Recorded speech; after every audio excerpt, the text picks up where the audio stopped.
ನಮಸ್ಕಾರ. ಇವತ್ತಿನ ಈ ವಿವರಣೆಯಲ್ಲಿ ಹೈಬ್ರಿಡ್ ಹಸಿಮೆಣಸಿನಕಾಯಿ ಕೃಷಿ ಮಾಡಿ ಲಾಭ ಗಳಿಸೋದು ಹೇಗೆ ಅಂತ ನೋಡೋಣ. ಇದು ಬರೀ ಪುಸ್ತಕದ ಮಾತಲ್ಲ, ಬದಲಾಗಿ ರೈತರ ನೇರ ಅನುಭವದಿಂದ ಬಂದಿರೋ ಮಾಹಿತಿ. ಸರಿ, ಹಾಗಾದ್ರೆ ನೇರವಾಗಿ ವಿಷಯಕ್ಕೆ ಬರೋಣ. ಯಾವುದೇ ರೈತರು ಒಂದು ಹೊಸ ಬೆಳೆ ಶುರು ಮಾಡಬೇಕು ಅಂದಾಗ ಮೊದಲು ತಲೆಗೆ ಬರುವ ಪ್ರಶ್ನೆ ಒಂದೇ: ನಿಜವಾಗ್ಲೂ ಈ ಮೆಣಸಿನಕಾಯಿ ಬೆಳೆ ಲಾಭ ತಂದುಕೊಡುತ್ತಾ? ಲಾಭ ಗಳಿಸಬೇಕು ಅಂದ್ರೆ ಅದಕ್ಕೆ ಮುಖ್ಯವಾಗಿ ಬೇಕಾಗಿರೋದು ಒಳ್ಳೆ ಇಳುವರಿ ಅಲ್ವಾ? ಹಾಗಾದ್ರೆ ಯಾವ ಬೀಜ ಹಾಕಿದ್ರೆ ಜಾಸ್ತಿ ಫಸಲು ಸಿಗತ್ತೆ? ಇದು ನಮ್ಮ ಎರಡನೇ ಪ್ರಶ್ನೆ. ಆಮೇಲೆ ಇನ್ನೊಂದು ತುಂಬಾ ಮುಖ್ಯವಾದ ಪ್ರಶ್ನೆ: ಸುಮ್ನೆ ಜಾಸ್ತಿ ಬೆಳೆದ್ರೆ ಸಾಕಾಗಲ್ಲ, ಅದಕ್ಕೆ ಒಳ್ಳೆ ರೇಟ್ ಕೂಡ ಸಿಗ್ಬೇಕಲ್ವಾ? ಸೊ ಯಾವ ಸೀಸನಲ್ಲಿ ನಾಟಿ ಮಾಡಿದ್ರೆ ಮಾರ್ಕೆಟ್ನಲ್ಲಿ ಒಳ್ಳೆ ರೇಟ್ ಸಿಗುತ್ತೆ? ಬನ್ನಿ, ಈ ಎಲ್ಲ ಪ್ರಶ್ನೆಗಳಿಗೆ ಉತ್ತರ ಹುಡುಕೋಣ.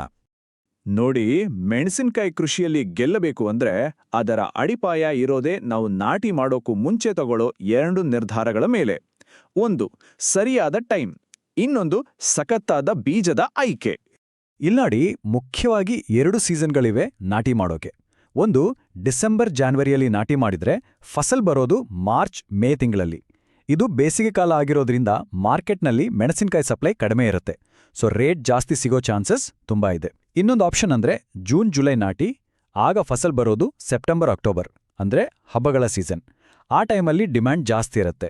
ಆದ್ರೆ ಈ ಎರಡರಲ್ಲೂ ಬೆಸ್ಟ್ ಪ್ರಾಫಿಟ್ ಬೇಕು ಅಂದ್ರೆ ಡಿಸೆಂಬರ್ ಕೊನೆ ವಾರದಲ್ಲಿ ನಾಟಿ ಮಾಡೋದೇ ಅತಿ ಉತ್ತಮ. ಸರಿ, ಈಗ ಬೀಜದ ವಿಷಯಕ್ಕೆ ಬರೋಣ.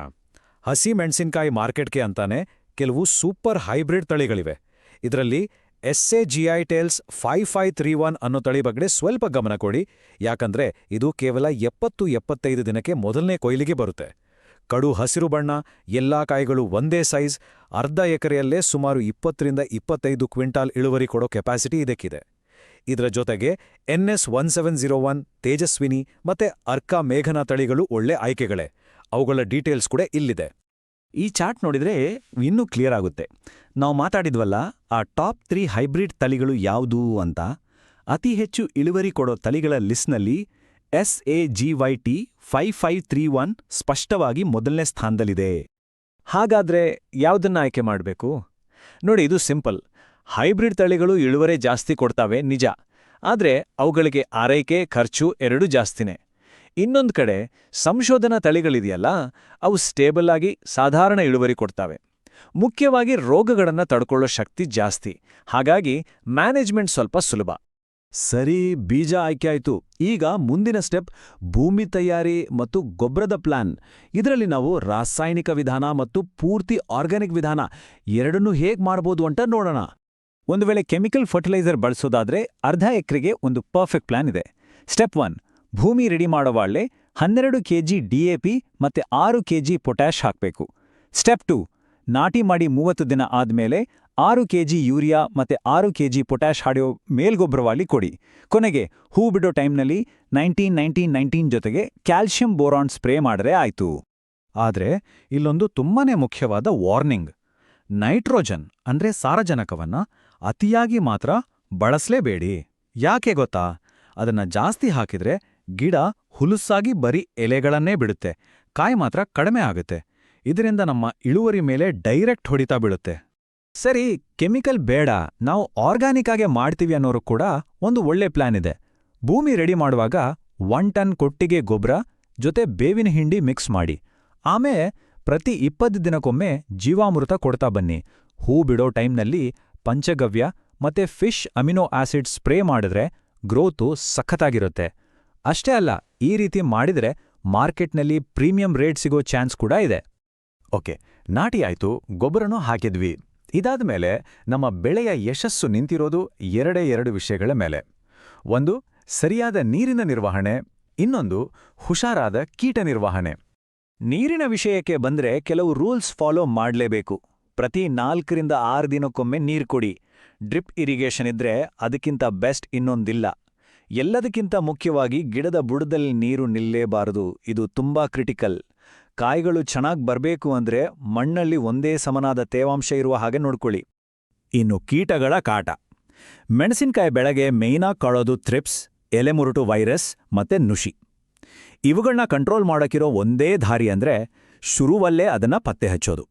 ಇದಕ್ಕೋಸ್ಕರ ಹಳದಿ ಮತ್ತೆ ನೀಲಿ ಬಣ್ಣದ ಸ್ಟಿಕ್ಕಿ ಟ್ರ್ಯಾಪ್ಸ್ ಇಡುತ್ತಲ್ಲ, ಅದನ್ನ ಬಳಸೋದು ಒಂದು ಒಳ್ಳೆ ಐಡಿಯಾ. ಇದು ಮಾನಿಟರ್ ಮಾಡೋಕ್ಕೂ ಹೆಲ್ಪ್ ಆಗುತ್ತೆ, ಕಂಟ್ರೋಲ್ ಮಾಡೋಕ್ಕೂ ಹೆಲ್ಪ್ ಆಗುತ್ತೆ. ಸರಿ, ಇಷ್ಟೆಲ್ಲ ಕಷ್ಟಪಟ್ಟ ಮೇಲೆ ಈಗ ಫಲ ನೋಡೋ ಟೈಮ್. ಅಂದ್ರೆ ಇಳುವರಿ ಎಷ್ಟು ಬರಬಹುದು, ಮತ್ತೆ ಮಾರ್ಕೆಟಲ್ಲಿ ರೇಟ್ ಹೆಚ್ಚು ಕಡಿಮೆ ಆದ್ರೆ ಅದನ್ನ ಹೇಗೆ ನಿಭಾಯಿಸೋದು? ಬನ್ನಿ ಇದ್ರ ಬಗ್ಗೆ ಮಾತಾಡೋಣ. ಇದು ಪ್ರತಿಯೊಬ್ಬ ರೈತನ ಮನಸ್ಸಲ್ಲೂ ಇರೋ ಭಯ ಅಲ್ವಾ? ಇಷ್ಟೆಲ್ಲ ಕಷ್ಟಪಟ್ಟು ಬೆಳೆದಿರ್ತೀವಿ, ಆದ್ರೆ ಕೊನೆಗೆ ಮಾರ್ಕೆಟಿಗೆ ಹೋದಾಗ ಒಳ್ಳೆ ರೇಟ್ ಸಿಗ್ಲಿಲ್ಲ ಅಂದ್ರೆ ಏನ್ ಮಾಡೋದು? ಚಿಂತೆ ಮಾಡಬೇಡಿ, ಅದಕ್ಕೊಂದು ಸೂಪರ್ ಪ್ಲಾನ್ ಇದೆ. ಇದನ್ನೇ ವ್ಯಾಲ್ಯೂ ಅಡಿಷನ್ ಅಂತ ಕರೆಯೋದು.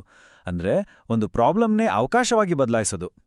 ಫಸ್ಟ್ ಸ್ಟೆಪ್, ಕೊಯ್ಲು ಮಾಡಿದ ಹಸಿಮೆಣಸಿನ್ಕಾಯಿಯನ್ನ ಚೆನ್ನಾಗಿ ಬಿಸಿಲಲ್ಲಿ ಒಣಗಿಸಿ. ಸೆಕೆಂಡ್ ಸ್ಟೆಪ್, ಆ ಒಣಮೆಣಸಿನ್ಕಾಯಿಯನ್ನ ಪುಡಿ ಮಾಡಿ ಖಾರದ ಪುಡಿ ರೆಡಿ ಮಾಡಿ. ಥರ್ಡ್ ಸ್ಟೆಪ್, ಈ ಪುಡಿಯನ್ನ ಡೈರೆಕ್ಟಾಗಿ ಹೋಟೆಲ್ಗಳಿಗೆ ಸಪ್ಲೈ ಮಾಡ್ಬೋದು, ಅಥವಾ ಸಣ್ಣ ಸಣ್ಣ ಪ್ಯಾಕೆಟ್ ಮಾಡಿ ಲೋಕಲ್ ಆಗಿ ನೀವೇ ಮಾರಾಟ ಮಾಡ್ಬೋದು. ನೋಡಿ, ಕಡಿಮೆ ರೇಟ್ ಅನ್ನೋ ರಿಸ್ಕ್ ಒಂದು ಹೊಸ ಬಿಸ್ನೆಸ್ ಆಪರ್ಚುನಿಟಿಯಾಗಿ ಬದಲಾಗುತ್ತೆ. ಸೊ ಇಷ್ಟೆಲ್ಲ ಕೇಳಿದ್ಮೇಲೆ ಒಂದು ಪ್ರಶ್ನೆ ಬರುತ್ತೆ, ಹಾಗಾದ್ರೆ ಮೆಣಸಿನ್ಕಾಯಿ ಬೆಳೆಯೋದು ತುಂಬಾ ರಿಸ್ಕಿ ಫಾರ್ಮಿಂಗಾ?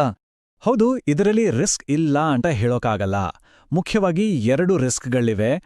ಒಂದು ಮಾರ್ಕೆಟ್ ರಿಸ್ಕ್, ರೇಟ್ ಒಂದೇ ಸಮ ಇರಲ್ಲ, ಸಡನ್ನಾಗಿ ಹೆಚ್ಚು ಕಡಿಮೆ ಆಗ್ಬೋದು. ಇನ್ನೊಂದು ಕೀಟಗಳ ರಿಸ್ಕ್, ಕೀಟಗಳು ಮತ್ತೆ ವೈರಸ್ಗಳ ಕಾಟ ಸ್ವಲ್ಪ ಜಾಸ್ತಿನೇ ಇರುತ್ತೆ. ಆದ್ರೆ ಈ ರಿಸ್ಕ್ಗಳನ್ನ ಮ್ಯಾನೇಜ್ ಮಾಡೋಕ್ಕೂ ದಾರಿ ಇದೆ. ಹೇಗಂದ್ರೆ, ಮೊದಲು ಸಣ್ಣ ಪ್ರಮಾಣದಲ್ಲಿ ಶುರು ಮಾಡಿ. ಅಂದ್ರೆ ಒಂದು ಅರ್ಧ ಎಕರೆ ಅಥವಾ 1 ಎಕರೆ ಅಷ್ಟೇ. ನಿಮ್ಮ ಇಡೀ ಜಮೀನಲ್ಲಿ ಬರೀ ಮೆಣಸಿನ್ಕಾಯಿ ಒಂದನ್ನೇ ಬೆಳೆಯೋಕೆ ಹೋಗ್ಬೇಡಿ, ಬೇರೆ ಬೆಳೆಗಳನ್ನು ಬೆಳೆಯಿರಿ.